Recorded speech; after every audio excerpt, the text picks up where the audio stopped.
Muchas gracias, mi hermana, gracias a los menores. Agradecemos al Señor por poder estar aquí en esta mañana, alabarlo, glorificarlo, poder estar juntos. La verdad que cuando llegaba a la iglesia, tengo los hermosos recuerdos aquí de la iglesia de Budge y de algunos hermanos que nos conocemos hace mucho tiempo. Con otros no tanto, pero hermanos que estaban aquí, ¿no es cierto? Estaba recordando con Graciela que cuando comenzamos acá, ¿no es cierto?, a ser pastor de la iglesia, había también un grupo lindo, numeroso, de hermanos, de hermanas comprometidos, y que lamentablemente algunos ahora descansan en el Señor, ¿no es cierto?, aguardando la esperanza bienaventurada, ¿no? Otros todavía los veo en alguna otra iglesia, no están aquí, pero los he visto en otra iglesia, algunos hermanos los he visto en Santa Marta, antes era Villa Independencia, ahora es Santa Marta. Algunos los he visto en Lomas de Zamora también, en Tongui, la iglesia de Tongui, en La Madrid, me parece también algunos. Así que agradecemos a Dios de que la iglesia de aquí haya dado también hermanos para otras iglesias y también veo que se han sumado otros hermanos, ¿no? También estaba mirando aquí atrás el bautisterio. Cuando yo me fui de acá, la iglesia también no tenía bautisterio, hemos empezado a construir el hermano Villalba, un hermano paraguayo, que había comenzado la tarea, me parece que fue él, ¿no?, quien estuvo trabajando, por lo menos empezó, después no sé, porque me fui yo, vino un pastor, el pastor Remigio Orozco, que sabe mucho de construcción, así que sé que se avanzó mucho en la construcción, pero la verdad, mis hermanos, que siempre es una alegría encontrarnos y poder estar juntos en la casa del Señor. Estamos trabajando en la Asociación Bonaerense, llevamos allí, el 5.º año, estamos allá. Así que, pero bueno, yo llevo de pastor 20 años, estoy cumpliendo 20 años de pastor, ¿no? Tengo un poco más de vida. Ahí el hermano Belis me preguntaba qué edad tengo 51 años. Este año cumplo 52 ya, así que para mí es mucho, pero bueno, otro me va a decir según cómo lo mires, ¿no? Los jóvenes me dicen, sos un viejito ya, ¿no? Los jóvenes. Pero mi mamá me dice, sos un pibe, así que según cómo lo mires... Según como lo mires, puede ser muy grande o no, ¿no es cierto? Pero más allá de eso, mis hermanos, sabemos que somos una gran familia y estamos juntos y nos alegramos con las victorias, con las alegrías y el crecimiento de la iglesia. A Graciela la conocí secretaria de la iglesia, hoy ya ves, no sos más secretaria, ¿no? Directora, anciana, ¿cómo se dice ahora? Anciana no, dice, porque todavía no es grande, bueno. Pero ahora la iglesia también ha nombrado ancianas, así que también en algún momento puede nombrarla anciana, ordenarla como anciana también y tener todas las funciones normales de un anciano, pero bueno. Así que vemos que tenemos otra secretaria aquí, la hermana, ¿no es cierto?, de secretaria de la iglesia, muy bien. Agradecemos a Dios porque se van sumando, hermanos, y se van sumando, ¿no es cierto?, a la obra del Señor. Porque en realidad, mis hermanos, la mies es mucha. ¿Y cómo son los obreros? Son pocos, ¿no? Así que Jesús dijo que oremos para que Él envíe obreros a la mies. Y bueno, veo que así como la iglesia de Budge ha dado hermanos para otras iglesias, también se están sumando hermanos y esperamos que sigan sumando, ¿no? Algo más que les menciono y ya después leemos la palabra de Dios. Vi que tienen muchas actividades, he visto que están muy bien, actividades para menores, para jóvenes, para adultos, para actividades del club. Actividades del viernes de noche, muy bien, felicitaciones por tantas cosas que la iglesia realiza en favor de la iglesia, ¿no? Pero recuerden algo más, hoy a las 5 de la tarde, si alguno quiere, puede, en la iglesia de Villa La Madrid, va a haber un encuentro misionero. La iglesia es chiquita ya, esperemos si van todos, no vamos a entrar todos, pero bueno, un encuentro misionero para hablar de Semana Santa, así que, o líder misionero de acá a la iglesia, algunos jóvenes quieren estar allí, vamos a estar con el pastor Luciano, a las 5 de la tarde, más o menos hasta las 6:30, vamos a presentar los materiales de Semana Santa. De paso, tengo los materiales de Semana Santa, pero lo tengo que llevar allá, me dijo el pastor, lo lleve allá a La Madrid, así que tiene que ir alguno a buscar los materiales de Semana Santa, así que, pero bueno, un detalle nomás, mis hermanos. Podría seguir haciendo la introducción, pero ya es el momento de leer la palabra de Dios, que es la más importante en este momento. Vamos a leer juntos la palabra del Señor. El mensaje de esta mañana, ustedes tengan abierto allí sus Biblias, la palabra del Señor, ¿no es cierto?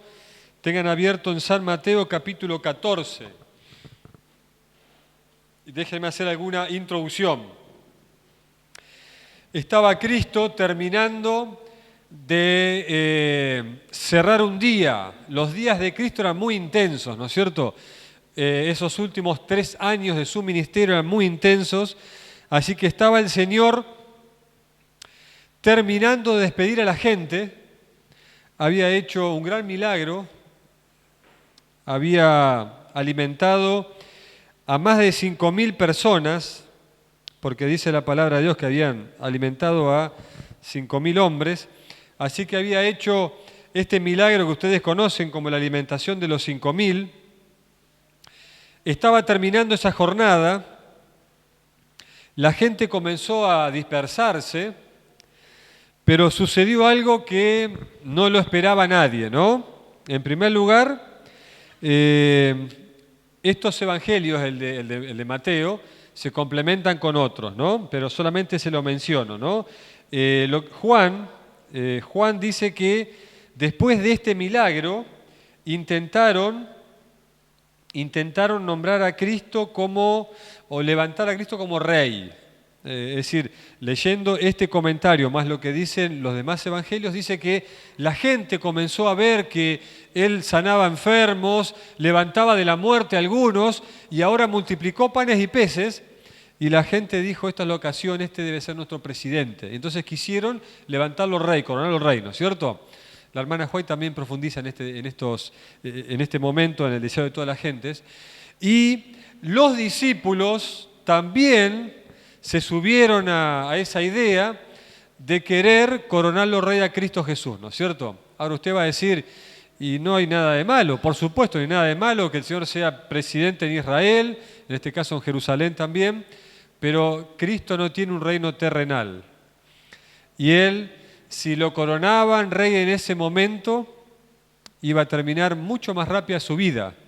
Lo iban a encarcelar, lo iban a juzgar, porque, ¿no es cierto?, se estaba levantando no solamente contra el gobernador que estaba allí, ¿no es cierto?, sino también contra el Imperio Romano, quien gobernaba toda esa zona. Así que no era el momento ni el lugar para hacer esto, ¿no?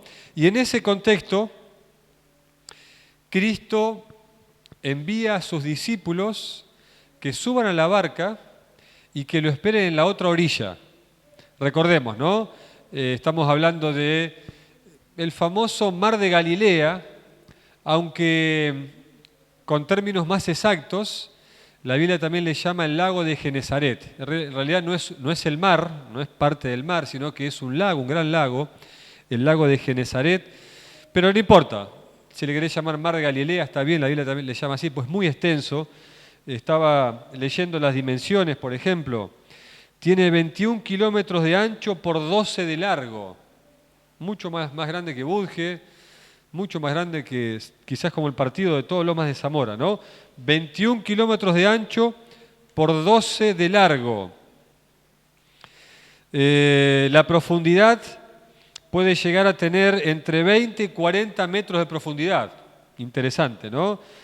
Yo no sé si alguna vez te metiste en un lugar tan profundo, pero estos hombres, varios de ellos acostumbrados a nadar, acostumbrados a pescar, acostumbrados a andar en las barcas, Pedro, su hermano, ¿no es cierto?, Juan, su hermano, bueno, habían por lo menos 4 discípulos, si no más también, que estaban acostumbrados a esto, ¿no? Y así como vos te movés en tren o te movés en colectivo, ellos se movían en barco, ¿no? Entonces, la hermana White dice que le costó convencer a los discípulos de que se fueran al barco, porque ellos querían insistir en que Jesucristo fuera coronado rey de Israel. Así que una vez que sube a la barca los discípulos, ahí sucede lo que vamos a leer ahora, un texto muy conocido por ustedes, pero no por eso deja de ser importante, ¿no? Capítulo 14, versículo 22, vamos a leer hasta el 32, estos 10 pasajes. Jesús anda sobre el mar. Enseguida, después de lo que les conté, Jesús hizo a sus discípulos entrar en la barca e ir delante de él a la otra ribera, entre tanto que él despedía a la multitud. Él se quedó en la costa. Cuando despidió la multitud, se fue al monte a orar, como lo hacía siempre. Cuando llegó la noche, estaba allí solo orando en la ribera, en la playa, al lado de este lago de Genesaret. Ya la barca, versículo 24, estaba en el medio del mar y comenzó a ser azotada por las olas y el viento era contrario. Mas a la cuarta vigilia, esto es cerca de las 4 o 5 de la mañana, dice, Jesús vino a ellos andando sobre el mar. Esta es la parte más conocida, ¿no? Y los discípulos, viéndole andar sobre el mar, se turbaron diciendo, un fantasma. Qué feo, ¿no? Confundir a Cristo con un fantasma. Y dieron voces de miedo. Pero enseguida Jesús les habló diciendo, tengan ánimo, yo soy, no teman. Entonces, no podía faltar otro, que si no fuera Pedro. Pedro le dijo al Señor, si tú eres, manda que yo vaya a ti sobre las aguas. Y él le dijo, ven, y descendiendo Pedro de la barca, andaba caminando sobre las aguas para ir donde estaba Jesús. Pero al ver el fuerte viento, tuvo miedo y comenzando a hundirse, dio voces diciendo, Señor, sálvame. Al momento, Jesús, extendiendo la mano, lo asió y le dijo, hombre de poca fe, ¿por qué dudaste? Y cuando ellos subieron en la barca, se calmó el viento. Entonces, los que estaban en la barca vinieron y le adoraron. Esta es la primera vez que lo adoran a Cristo como Dios, diciendo, verdaderamente eres Hijo de Dios. Leemos hasta aquí estos versículos, leemos hasta aquí este pasaje. Obviamente, hermanos, los que leen la Biblia lo habrán leído más de una vez a este pasaje, ¿no? Evidentemente es uno de los pasajes bien conocidos, ¿no? ¿Están grabando aquí? Así que tengo que ponerme frente a la cámara. No me puedo ir ni para acá ni para allá. Bueno, trato de estar ahí. ¿Está bien ahí? Así lo tengo más cerca. A mi hermana Nelly, a mi hermana acá, Graciela, a mi hermano allá. No, mis hermanos, siempre es bueno la cercanía, ¿no? Dice el texto bíblico que los discípulos fueron encomendados por Jesús para que suban a la barca y que atraviesen la otra orilla. Era un viaje de horas, no era tampoco tan sencillo, no era subirte a un kayak y pasar allí, ¿no es cierto?, un laguito, ni atravesar el riachuelo, que si bien te podés morir ahogado de contaminación capaz en el riachuelo, pero no te va a agarrar una tormenta, ni te vas a naufragar ahí, porque no es así, ¿no? El viaje era largo, ¿no es cierto? Y entonces los discípulos, una vez que le hicieron caso al Señor, y el texto bíblico dice, mis hermanos, que Cristo les mandó con autoridad, el versículo se refiere a esto, ¿no? Que les mandó con autoridad que suban al barco, que se vayan a la otra orilla. Déjenme ponerme en la cabeza de los discípulos, ¿no? Ellos estaban, ¿se acuerdan, no? Las barcas de antes no eran como los transatlánticos de ahora, ni mucho menos. Eran barcos de pocos metros de ancho, 2 o 3 metros de ancho, no más que esto, 6, 8, no más que eso de largo, ¿no? Eran barcos pequeños donde entraban no muchas personas, no entraban cientos de personas, ¿no? En este momento los discípulos subieron, encomendados por Jesús, mandados, y fueron al mandato de Cristo. Finalmente no lo comprendieron por qué no se dejó coronar rey, pero dijeron, bueno, está bien, si el Señor lo manda, iremos. Así que subieron y comenzaron a remar, ¿no es cierto? En la mente de los discípulos, cuando comenzó la tormenta, la tempestad, seguramente alguno habrá dicho, ¿no? Pero ¿por qué el Señor nos mandó que subiésemos a la barca si Él que ve el futuro, si Él que ve todo lo que pasa, sabía que de acá a unas horas nos iba a agarrar esta tremenda tempestad, que de paso nunca estuve en una gran tormenta, ¿no es cierto? Una gran ciclón, huracán, pero bueno, acá de paso en Buenos Aires no es tan común, aunque ¿cuándo fue? Antes de ayer había, por lo menos el clima decía que iba a haber, ¿no? Y sé que en algunas ciudades hubo fuertes vientos y demás, pero bueno, nunca atravesé una tormenta tan grande como se describe acá. Los discípulos habrán pensado, pero si el Señor, que lo sabe todo, ¿por qué nos mandó que nos agarre la tormenta en el medio de este gran lago llamado mar y en una embarcación tan frágil? ¿No es cierto? Repito, las embarcaciones eran todas así frágiles. No habían como las que hoy en día que atraviesan el océano de un continente a otro, impresionante. Así todo igualmente naufragan algunos, ¿no? Entonces, pienso que algunos discípulos no habrán entendido por qué subir a la barca, por qué atravesar este lago tan grande y por qué el Señor permitió que nos pasara esta tormenta tan grande. Es fácil describirlo ahora como lo estamos describiendo nosotros, ¿no? Pero usted imagínese, mi hermano, mi hermana, una gran tormenta, el barco a punto de hundirse, el viento azota con total crudeza, la lluvia, las olas, ¿no es cierto? Es decir, está en un momento difícil para ellos, y repito, hombres acostumbrados a trabajar en el mar o en los ríos o en los lagos, acostumbrados a la pesca, hombres curtidos en esto, tenían miedo, ¿no? Y acá déjenme hacer la primera aplicación para tu vida y para la mía, ¿no es cierto?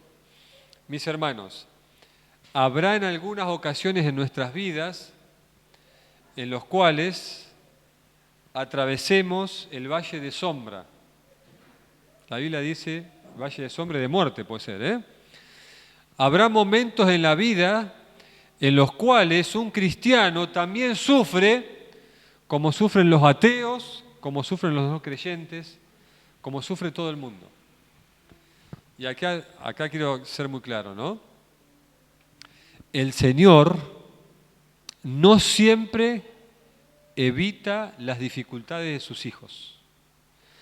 El Señor no siempre me libera de todas las dificultades o problemas de la vida.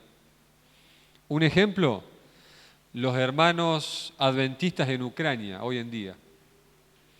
Nos llegan fotos, ¿no?, de cómo están adorando los sábados a Dios. Tremendo, me cuesta pensar de lo que debe ser estar viviendo ahí con tu familia y los sábados van a la iglesia, ellos se congregan, están en la iglesia. ¿Qué culpa tienen los hermanos creyentes nuestros que una persona, ¿no es cierto?, un presidente de otro país, mande a su ejército a rodear un país y a bombardearlo? Bueno, usted sabe, no voy a contar, no voy a escribirles las crónicas diarias, ¿no? Pero ¿qué culpa tienen nuestros hermanos? ¿Qué culpa tiene el pueblo ucraniano pacífico? Bueno, algunos pueden levantar la vista y decir, Señor, ¿por qué? Y los cristianos no debiéramos preguntar por qué. No debemos preguntar por qué, porque el Señor en su momento nos dirá por qué. Es más, en el cielo, pronto cuando el Señor venga, la hermana Juárez dice que podremos preguntarle al Señor cualquier duda que nos quedó aquí en la tierra porque no entendimos tal cosa, y el Señor tomará su tiempo para explicarle a cada uno por qué nos aconteció tal cosa, por qué no nos libró de lo otro. Así que en el cielo será el momento de los por qué. Acá nosotros tenemos que ser humildes y decirle, Señor, si tú permites esto, muéstrame para qué. ¿Para qué? ¿No es cierto? Para fortalecer mi fe, para acercarme más a ti, para saber que no soy un superhombre. Hay momentos en la vida, mis hermanos, en los cuales Dios no te va a explicar por qué estás atravesando una dificultad.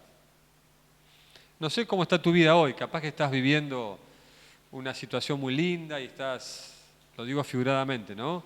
Estás navegando por aguas tranquilas, como si fueras, no sé, atravesando el mar, ¿no es cierto?, de paseo, ¿no? Vieron que hay esos barcos grandes, ¿no? Esos cruceros donde la gente, bueno, capaz que tu vida hoy va a velocidad crucero, vas así y qué lindo, ojalá que sigas así, ¿no? Pero capaz que otros hermanos o hermanas están atravesando dificultades hoy en día, ¿no? Y no encuentran razones, y no tienen razones, y no somos culpables de nada. No es que siempre todo lo que nos pasa es culpa nuestra, mis hermanos. Hay ocasiones, así como sale el sol sobre buenos y malos, así como Dios hace llover para todos, hay ocasiones en las cuales también el Señor permite dificultades a sus hijos. Y si tienen dudas, lean la historia de Job, que la conocen muy bien los lectores de la Biblia, ¿no? De por qué, ¿no es cierto?, a veces el Señor permite y el enemigo nos pone tentaciones, pruebas y trabas, ¿no? Entonces, algunas veces puede pasar que no entiendas por qué estás envuelto en un gran problema y no tenés solución a la vista. La tormenta no calma, ¿no es cierto? Es en esos momentos, mis hermanos, cuando más tenés que decirle al Señor, Señor, sálvanos, o Señor, sálvame, ¿no es cierto? Porque, fíjense, hermanos, hay algunos que dicen así: vine a la iglesia, me entregué al Señor, soy un creyente, o fui un creyente, mejor dicho, pero me vinieron problemas de acá, de allá, mi familia se me puso en contra, mis vecinos, mis amigos, perdí el trabajo, así que en definitiva dejé la iglesia para ver si se me van los problemas. Algunos dicen así, se apartan del Señor, creen que eso fue la causa de sus problemas. Y yo me pregunto, ¿no? ¿A quién iremos, mis hermanos, si no estamos con Cristo? ¿A quién iremos? ¿A dónde vamos a ir si estamos fuera de Cristo, ¿no? Es decir, algunas personas que dicen esto, ¿no? Se apartaron de la iglesia para que le vaya mejor. Ustedes saben, ¿no?, cómo le fue. Y no estoy diciendo que Dios lo va a maldecir, que lo va a perseguir. Solamente, mis hermanos, Jesús dijo, ¿no? Yo soy como una gallina que quiero cobijar a mis polluelos, pero algunos no quieren. Si vos te vas de la protección divina, vas a estar bajo la sombra de otro, vas a estar en la oscuridad de otro, ¿no? Y si no estás en las manos de Jesús y te apartaste del Señor, el enemigo no va a tener compasión, Él no va a tener compasión. Cuando alguien empieza a descender el triste camino del pecado, va a ser solamente dolor, sufrimiento y muerte, ¿no? Así que si alguien piensa que porque está en el camino del Señor y le vinieron pruebas, se aparta del camino del Señor, evidentemente, lo único que hace es amplificar los problemas y aumentar dificultades, ¿no? Ahora, no fue el caso de los discípulos, No fue el caso de los discípulos. Dice que en el medio de la tormenta vislumbraron a uno que venía, y yo hoy mencionaba, ¿no? ¿Lo identificaron con quién? Con un fantasma, cosa muy rara, ¿no? Porque en definitiva le enseñamos a nuestros hijos, no existen los fantasmas, no creas en los fantasmas, no existen. Bueno, no sabemos qué quisieron pensar, qué vieron, quizás habrán dicho un espíritu, ¿no es cierto? No sé. No quiero pensar que lo confundieron con el enemigo, no lo sé. Es feo, ¿no?, confundir a Cristo con algo así, pero en el momento de mayor oscuridad, que de paso era también mayor oscuridad del día, dicen que antes del amanecer, yo no me doy cuenta, porque para mí es todo oscuro, pero bueno, dicen los que saben, que en el momento previo del amanecer es el momento más oscuro de la noche. Así dicen, una cuestión, ¿no es cierto?, natural. Bueno, esto dice que era esa hora. Cerca de hoy mencionaba, ¿no?, entre las 4 y las 6 de la mañana pasó esto. En el momento de mayor oscuridad para los discípulos, apareció la luz, apareció Cristo, ¿no? Y déjenme recordarle, mis hermanos, este incidente no es el mismo que pasó un año atrás, cuando Cristo estaba durmiendo en la barca y vino una gran tormenta. Quiero recordar que fueron dos incidentes parecidos, pero no son los mismos, ¿no? En aquel, en el otro, había habido una gran tormenta, pero estaba Cristo a bordo de ese barco y estaba allí, ¿se acuerdan, no?, cuando estaba descansando. Bueno, en este caso, dice el texto sagrado que el Señor estaba orando. Y fíjense qué interesante, ¿no? Él estaba orando en la costa, pero seguramente estaba orando también por sus discípulos. ¿Se entiende, no? Oraba por su ministerio, oraba por lo que iba a enfrentar, pero oraba también por sus discípulos. Y seguramente había estado orando para que su fe no falte. Mis hermanos, nuestra fe no siempre es probada en la abundancia. Sí les aseguro que siempre nuestra fe es mayormente probada ante las luchas y las pruebas. Es más, la Biblia dice que las pruebas son como el fuego, en el buen sentido, que cuando metes un metal se purifica, como el oro, dice, ¿no? Entonces, el Señor estaba seguramente clamando para que la fe de estos hombres se fortaleciera en el Señor y no se apartaran de Él, ¿no es cierto? Ahora, yo sé que a veces es más fácil describir la situación que vivirla, ¿no? Yo puedo dar, o lo digo al revés, vos podés darme un consuelo a mí, se murió un familiar mío, ¿no es cierto? Podés darme un consuelo. Una cosa es que vos me hables de palabra, pero otra cosa es que experimentes el dolor que estoy experimentando ante la pérdida de un ser querido, ¿no? Y así puede ser la pérdida de un trabajo, la pérdida de, no sé, una separación en una familiar, una enfermedad. Entonces, el que lo vive lo hace con mucha mayor intensidad. Esto es normal. Ahora, mis hermanos, el Señor conoce y Él sabe de nuestras luchas. Y Él las vivió antes que nosotros. Es más, el Señor padeció lo que ningún ser humano alguna vez podrá padecer, en dolor, en sufrimientos, en luchas y en tentaciones. Y así como Él fue más que vencedor, usando las palabras de Pablo, Él también nos dice que nosotros, no solos, nosotros con Cristo, también seremos victoriosos y más que vencedores. Ahora aquí aparece, fíjense, ¿no? Aquí aparecen los discípulos desesperados. Y en ese contexto, cuando quizás menos lo esperaban, porque estoy seguro los discípulos no esperaban que Cristo viniese caminando por el agua, cuando menos lo esperaban, ante la necesidad del hombre, aquí estuvo la oportunidad de Dios. Hay una frase muy conocida, ¿no? Ante la necesidad del ser humano, la oportunidad de Dios. Entonces, aparece aquí el Señor y les dice, aquí estoy, yo soy. Tengan ánimo y no tengan miedo. 3 frases, las quiero describir, ¿no? Este yo soy, quizás a los lectores de la Biblia nos recuerda algo, ¿no? Pero a ellos les recordaba el yo soy que se le apareció a Moisés. Cuando Moisés le dijo, Señor, ¿quién eres tú? Yo soy, le dijo. No, bueno, ¿cómo te vas a presentar? Yo soy, yo existo, yo soy. El que eras, el que es, el que ha de venir. Bueno, esas palabras eran muy familiares para ellos, ¿no? Cuando le dijo el Señor a ellos, yo soy, ya entendieron algo, ¿no? Y cuando el Señor les dice, tengan ánimo, y después les dice, no tengan miedo, evidentemente 2 frases que todo el mundo necesita, ¿no? Tener ánimo y no temer. Déjenme explicar un poquito, ¿no? No es fácil tener ánimo ante las dificultades. Yo por eso mencionaba hoy, ¿no? Lo que debe ser estar adorando en un lugar donde hay guerra, por ejemplo, ¿no? No sé si estarás animado, si estarás cantando con toda la fuerza o con un ojo, un oído, escuchando a ver si viene, no sé, algún misil, no sé, estoy exagerando. Tener ánimo no viene de mí, mis hermanos. Yo, humanamente hablando, me desanimo.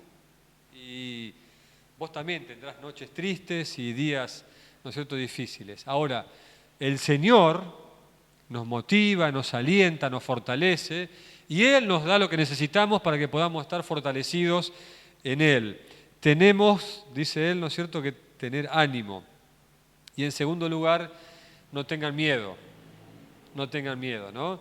Acá también déjenme explicar. El miedo es común al ser humano. Todos tenemos miedo. Miedo a que te roben, miedo a que te lastimen a un hijo, miedo a que entren a tu casa, miedo a una enfermedad incurable, miedo a que te falte la comida, miedo a falta del trabajo. Bueno, es común eso. Ahora, una cosa es eso, que yo pueda pensar, ¿qué pasaría si? Otra cosa es la desesperación. Yo entiendo que esto que está diciendo el Señor, no se desesperen, No se desesperen. ¿Tienen problemas? Sí, hay una tormenta, está. Hay un huracán en el medio del mar, está. Ahora, no se desesperen. ¿Por qué, mis hermanos, no desesperarnos? Porque el Salvador está con nosotros. No te dejaré ni te desampararé, dice la palabra de Dios, ¿no es cierto? He aquí yo estoy con ustedes todos los días, dijo Jesús, hasta el fin del mundo, ¿no es cierto? Entonces, más allá de las perplejidades y las luchas y las pruebas y de todos los problemas que uno enfrenta, hoy el Señor te dice, yo estoy contigo, tené ánimo y no te desesperes, ¿no es cierto? Qué bueno sería, mis hermanos, que no dudemos. Jesús le dijo, ¿no? ¿Por qué dudaste? Le dijo después a Pedro, ¿no? ¿Por qué dudaste? Ojalá que no seamos hombres de poca fe. Y acá no puedo dejar pasar por alto, pero bueno, tampoco voy a hablar mucho, pero tengo que hablar algo de Pedro, ¿no? Acá en este contexto, Pedro, cuando lo ve venir a Jesús, le pide lo que ningún discípulo le pidió, lo que a ninguna persona se le ocurriría pedir, lo que pediría solamente esas personas que son un poquito, no sé, esos que hablan mucho, ¿no? Señor, entonces si eres tú, bueno, ayúdame también, yo quiero ir caminando por las olas también del agua, ayúdame a caminar. Bueno, y acá sucede algo casi, ¿no es cierto?, que está en la potestad solamente de Dios, entiéndame bien, ¿eh? ¿A qué me refiero? A mí si me pide Pedro caminar por el agua, no, quédate ahí, Pedro, quédate ahí, no le hace falta que venga, ¿no? Pero el Señor en su bondad, en su misericordia, en su paciencia, bueno, Pedro, si querés venir, vení para acá, ¿no? Y entonces Pedro comenzó a caminar y el deseo de todas las gentes, la hermana Juay lo describe, dice que en ese momento, acá el texto dice que el viento, ¿no? El viento, pero más allá del viento, la hermana Juay dice que Pedro se sintió mejor que los otros 11 que estaban en la barca, y la hermana Juay dice que empezó a mirar a sus amigos casi de una forma burlona, como diciendo, yo sí, ustedes no, y en ese preciso instante, cuando él se envaneció, ¿no es cierto?, se sintió que lo hacía solo, bueno, en ese momento fue cuando se comenzó a hundir por lo menos 20 metros para abajo, tiene hasta 40 metros de profundidad ese lugar, pero no importa. En ese contexto aparece una oración muy cortita, pero mis hermanos, tenedla presente. Señor, sálvame, es lo que dijo Pedro, Señor, sálvame. Y al instante de esa oración, Cristo lo asió de la mano, que se estaba yendo para abajo, lo levantó, lo puso nuevamente, puso su pie sobre peña, dice el texto bíblico, ¿no? Uno de los salmos. Lo llevó a la barca y quedó seguro allí y no pidió más bajar, les aseguro, no pidió más bajar al agua, no quiso más tocar allí, no se acercó más al borde. Bueno, aprendió la lección, evidentemente, ¿no? Y estamos hablando de un gran pescador, ¿no? Pescador, también pecador, pero bueno. Mis hermanos, yo quiero compartir una cita. Estoy terminando de leer un libro. El libro se titula Encuentros decisivos, es del pastor Roberto Badenas. Él tiene un primer libro llamado Encuentros y este segundo libro se llama Encuentros decisivos. Estoy terminándolo de leer, me faltan algunos capítulos. Excelente el libro, excelente para mi gusto, como escribe el pastor, ¿no es cierto? Y él dice lo siguiente, el autor de este libro, como les mencionaba, dice lo siguiente. En el mundo tendréis aflicción, en el capítulo 12 de este libro dice. Pero no teman. Cristo dijo, yo estoy con ustedes. Yo estoy en tiempos de tempestad. Aunque no siempre voy a evitar la tormenta, pero siempre estaré para fortalecerlos. Estoy con ustedes en el barco, pero no siempre remaré con ustedes, pero siempre estaré al lado tuyo. Estoy contigo en la travesía, pero no para evitar los naufragios. Habrá momentos donde vamos a naufragar, sino para ayudarte y superar la tempestad.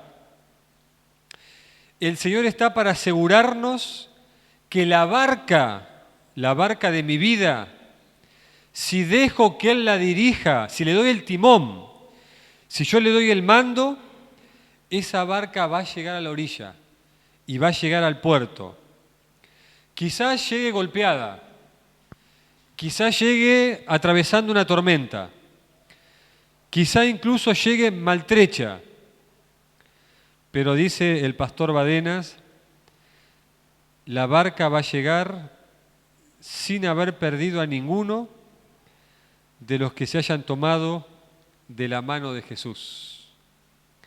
Cuando las olas te arrastren, pensá en Jesús.